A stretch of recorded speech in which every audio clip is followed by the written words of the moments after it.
Creatures that tap for mana are an iconic part of Magic that goes all the way back to Alpha. So iconic that Bolt the Bird became a common phrase in the modern format, specifically telling you to use removal on a turn 1 mana dork. But in Commander, should you play these cards, or just use traditional ramp? Let's look at the pros and cons of both. But first, if you like my videos, consider subscribing and checking out the Patreon. Thanks. So a mana dork is a creature that taps for mana, and they're usually a low mana value small creature. Since they're dorks, it's not good in combat, like a 1/1. So creatures like Princess Lucrezia are not really considered a mana dork, even though it taps for mana. Also, mana dorks are most commonly in green, so I will be comparing them a lot to other green spells. Let's start with the benefits of playing mana dorks over other forms of ramp. For starters, it's turn 1 ramp, and outside of fast mana, there are not that many other ways to ramp on turn 1.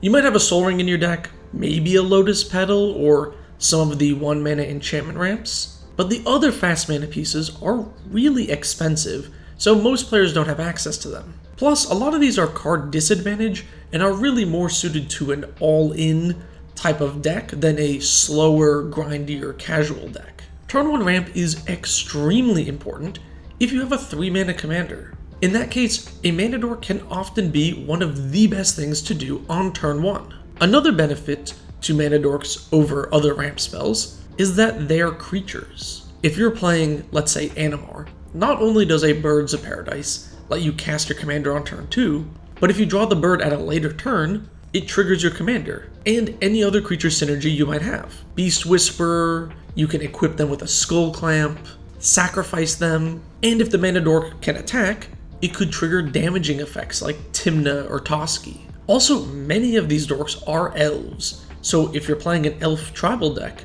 they do double duty since they're tribe members. Plus, some mana dorks can have other utility effects. The new Delighted Halfling can make your commander uncounterable, and something like a Deathrite Shaman, which isn't always a mana dork, but often is, has other graveyard hate effects. These are all really good reasons to run a mana dork. But what are the downsides? If we compare mana dorks to something like Nature's Lore or Rampant Growth, mana dorks are quite a bit more fragile. Your lands don't die to wraths, they won't get sniped by random pinging effects. Lots of cards like Niv-Mizzet, Mayhem Devils, Bowmasters will often give players a chance to randomly deal 1 damage here or there, and mana dorks are just such juicy targets. Which means you can actually lose your ramp and throw off your game plan. Whereas if you cast a Rampant Growth, it's much less likely that your lands are going to get blown up. Plus, with cards that crab non-basic lands, who wrote this script? Plus, with cards that grab non-basic lands, the addition of Triomes and Surveil lands now have extra utility of finding better mana fixing or surveilling when you cast the card. Many mana dorks only tap for 1 mana, so they don't actually color fix, whereas something like a Rampant Growth can get you any color you need. So which is better? Well, outside of playing elf mana dorks in an elf tribal deck, or land ramp in a landfall deck, generally, if I'm just in a green deck, I don't really play any mana dorks. Unless my commander is 3 mana and I really need to get it out. But otherwise, I don't play mana dorks, even in decks with a lot of creature synergy cards. Because there's actually a third effect that is the best of both worlds, if you will. Wood Elf type effects. Wood Elves, Yavimaya Dryad, Farhaven Elf, Topiary Stomper, and Springbloom Druid are all creatures which ramp on ETB. Editing trinket here, I totally forgot Sad Robot as another great option for this type of effect. Also, Arboreal Grazer kind of fits into this role, and is another pretty excellent card.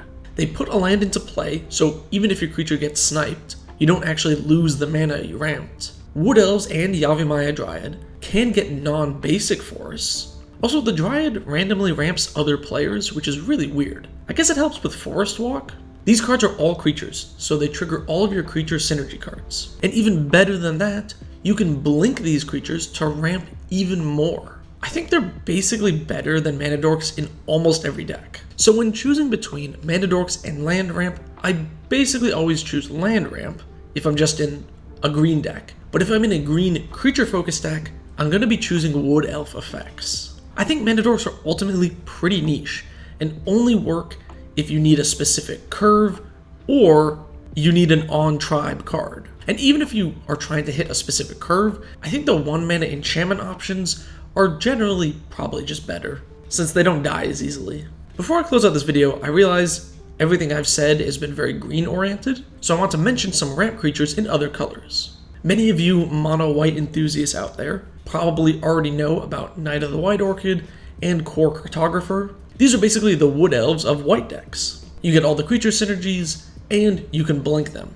If you're playing a mono-black 3-mana commander like Gix, you might want some turn 1 ramp, in which case Blood Pet can be a one-time mana dork, which late game you can sacrifice for value later. Dreamscape Artist lets you cast Harrow in mono blue, which is super unique. I actually think Dreamscape Artist is kinda underrated. A lot of blue decks can really benefit from a card like this. As always, this is just my opinion. Do you think mana dorks are better than land ramp? And do you think mana dorks are better than wood elf effects? If so, let me know in the comments below. And what is your favorite non-green ramp creature, other than Dockside? We all know Dockside is good, it's super busted, that's why I didn't mention it. I just skipped over the card. Anyway, thank you so very much for watching, and special thanks to my tier 3 patrons, whose names you see here. If you want to be in the credits, check out the Patreon.